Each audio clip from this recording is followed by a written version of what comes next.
Hello, my YouTube family. This is Dr. Lee. Welcome again to another one of my videos. And today I will be doing a demonstration of range of motion, sometimes abbreviated ROM. This is passive range of motion, which means that the candidate will be doing all of the exercises for the patient.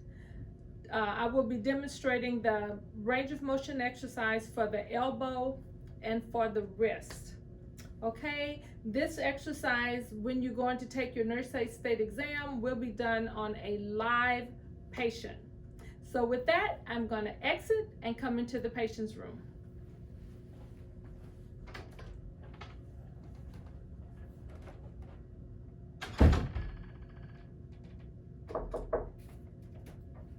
Hello, Miss Mary. How are you doing?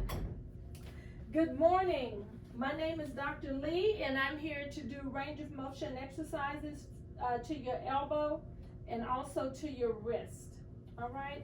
I'm going to close the curtain to provide for privacy.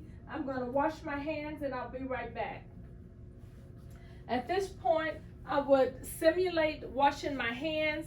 I can always simulate washing my hands as long as the evaluator has told me that I can simulate hand washing.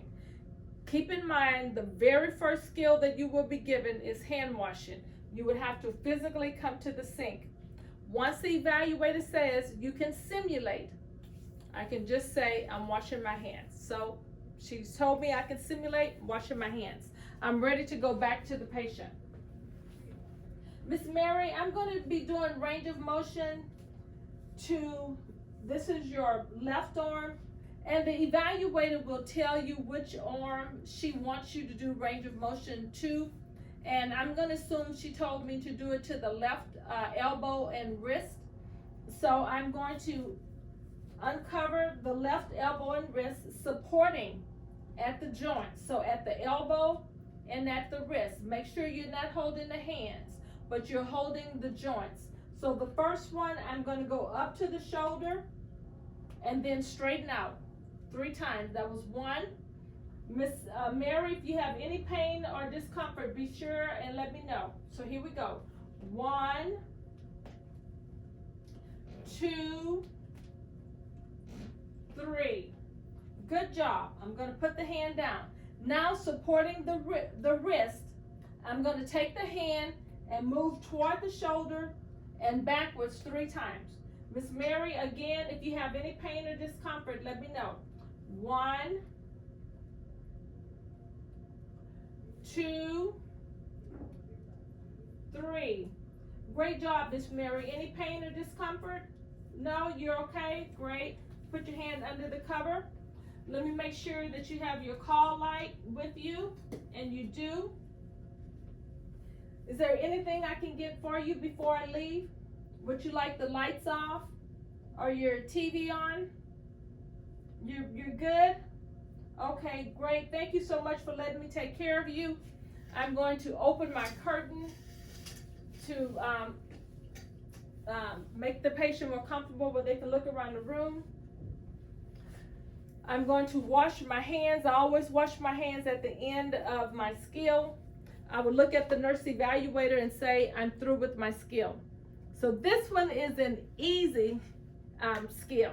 So again, let me go over some high pointers here. When you're doing range of motion for the elbow and the wrist, make sure you support at the elbow, and you want to support under, not on top, but under, at the elbow and at the wrist. And ask the patient, if you're having any pain or discomfort, let me know. This will be graded under indirect care. And you're going to bend the hand up to the shoulder and back down. You do that 3 times. That was 1, 2, and again 3. Make sure you continue to support the elbow and the wrist. Second part, I'm going to support at the wrist, always under, and I can hold the hand, and I'm going to take that wrist and bend it forward and back 3 times. All right, 1, 2, 3. So if you have done that, make sure you give the patient a call light before you go. Take care of those little needs that the patient may have, and wash your hands, because we want to make sure that we don't go from patient to patient with our hands being dirty. If you've done all of that, you should be very, very successful with this skill. Once again, this is Dr. Lee. If you enjoyed the video, please give me a thumbs up and hit the subscribe button so that you will be notified when I post more videos. Thank you, and I'll see you in the next video. Goodbye.